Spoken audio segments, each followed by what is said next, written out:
Hello student, आज हम class 10th Hindi के पद खंड से अति महत्वपूर्ण पद्यांश देखेंगे जो कि मोस्ट इम्पॉर्टेंट हैं। 6 मार्क्स के ज़रूर पूछेंगे आपके एग्ज़ाम में। ठीक है, तो ये पद्यांश इस प्रकार है कि चरण कमल बंदो हरिराई, जाकी कृपा पंगु गिरि लंघे, अंधे को सब कुछ दर्शाई, बहिरो सुने गूंग पुनि बोले, रंक चले सिर छत्र धराई, सूरदास स्वामी करुणा में बार बार बंदो तिहि पाई।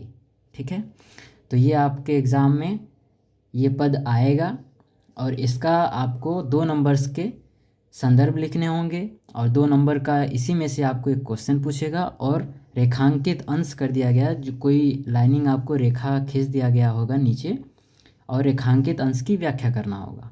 ठीक है, तो आपको टोटल 6 मार्क्स मिलेंगे। 2 मार्क्स मिलेंगे संदर्भ लिखने के, 2 मार्क्स रेखांकित अंश की व्याख्या करने का और 2 मार्क्स इन्हीं में से कोई एक क्वेश्चन का जवाब देने का जो कि क्वेश्चन में दिया रहेगा। ठीक है, तो फर्स्ट ऑफ ऑल इसकी हम लोग संदर्भ देख लेते हैं। तो संदर्भ इस प्रकार है कि उपयुक्त पद्यांश का संदर्भ लिखिए, ऐसा एग्जाम में आएगा। ठीक है, तो इसका संदर्भ हम लोग देखेंगे कि प्रस्तुत पद्यांश हमारी पाठ्य पुस्तक हिंदी के काव्य खंड से उद्धृत है। यह सूरदास द्वारा रचित सूरसागर महाकाव्य से लिया गया है। पूछेगा आपसे कि रेखांकित अंश की व्याख्या कीजिए, तो इसको पहले आप समझ लीजिए, फिर उसके बाद इसका रेखांकित अंश की व्याख्या कर लीजिएगा आप लोग। ठीक है, तो कवि यूँ कहते हैं कि चरण कमल बंदो हरि राई, मतलब कवि जी श्री कृष्ण जी के बारे में क्या कहते हैं कि आपके चरण की मैं वंदना करता हूँ जो कि कमल रूपी है ना। चरण कमल बंदो हरि, मैं आपके कमल रूपी चरण की वंदना करता हूँ। किसकी? हरि की।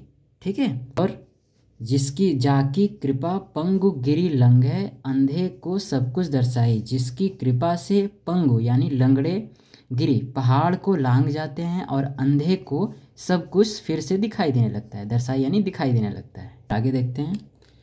बहिरों सुने गूंग पुनि बोले, बहिरों को सुनाई देने लगता है और गूंगे फिर से बोलने लगते हैं।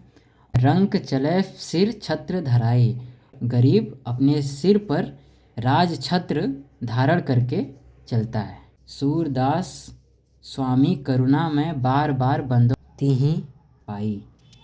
ठीक है, और सूरदास ऐसे करुणा में मतलब दयालु श्री कृष्ण जी की। ठीक है, सूरदास जी ऐसे करुणा में स्वामी की बार बार वंदना करते हैं कि जिनकी वजह से तिहि पाई बंदो तिहि पाई, जिनकी वजह से असंभव कार्य भी संभव हो जाते हैं। तो हम लोग इसको देख लेते हैं एक बार, इसकी व्याख्या। ओके, चरण कमल बंदो हरि राई, इसका देख लेते हैं पहले।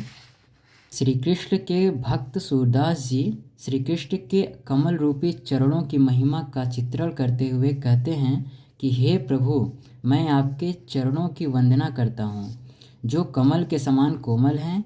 इनकी महिमा अपरंपार है। जाकी कृपा पंगु गिरि लंघे, अंधे को सब कुछ दर्शाई, मतलब जिनकी कृपा से लंगड़ा व्यक्ति पर्वतों को लांघ जाता है, अंधे व्यक्ति को दिखाई देने लगता है। यहाँ पे क्या है कि बहिरो सुने गूंग पुनि बोले, रंक चले सिर छत्र धराई, मतलब बहरे को सुनाई देने लगता है और गूंगा फिर से बोलने लगता है और गरीब व्यक्ति राजा बनकर अपने सिर पर राज छत्र धारण कर लेता है। सूरदास स्वामी करुणा में बार बार बंदो तिहि पाई। सूरदास जी कहते हैं, हे प्रभु, आपकी कृपा से असंभव कार्य भी संभव हो जाते हैं। अतः ऐसे दयालु श्री कृष्ण के चरणों की मैं बार बार वंदना करता हूँ। और क्वेश्चन ऐसे पूछ सकता है कि लंगड़ा व्यक्ति किसकी कृपा से पर्वत लांघ जाता है, तो आपको उत्तर में लिखना है कि लंगड़ा व्यक्ति श्री कृष्ण की कृपा से पर्वत लांघ जाता है। इससे आपको 2 नंबर मिल जाएंगे। ठीक है, और कवि किसके चरणों की वंदना करता है, तो कवि श्री कृष्ण के कमल रूपी चरण की वंदना करता है। Thank you.